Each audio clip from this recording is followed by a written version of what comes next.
Good afternoon, Jørn. Afternoon. Now, you've been in a panel session earlier today dealing with new product launches.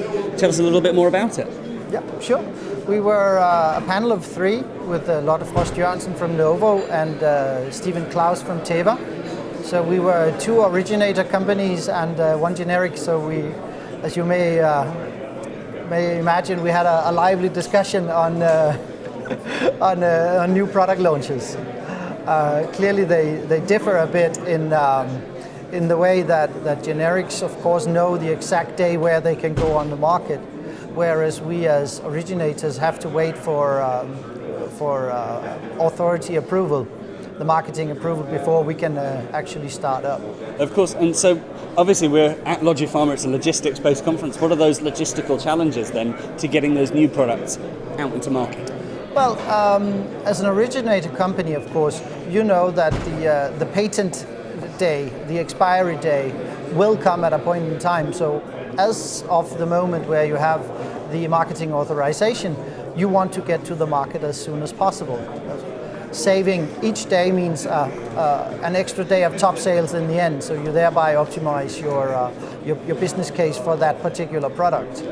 And as such, it's a very trivial thing because you need artwork developed, you need tablets clearly, and you need the product packaged, and then you need to get it out in the distribution chain.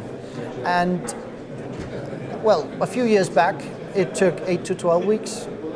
Then today it takes about a month. And going forward, well, we need to bring it down to a couple of days, basically. Really, that fast?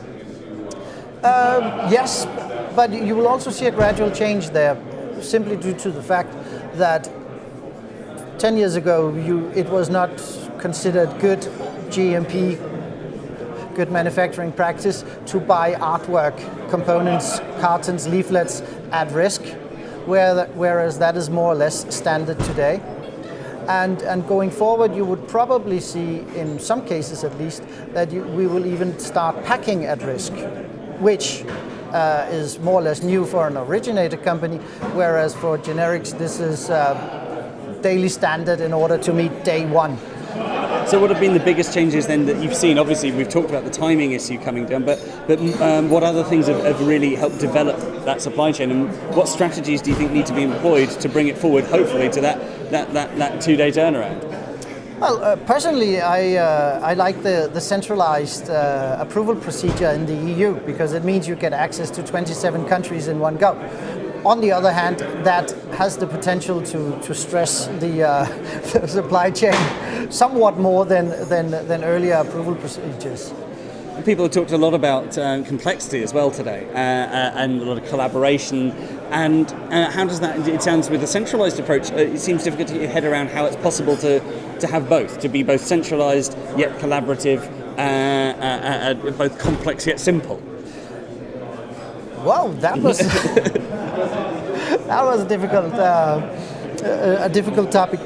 I would say, from a principal point of view, the centralized procedure is good, simply due to the fact that artwork components, blister layouts, all that stuff is the same all over Europe.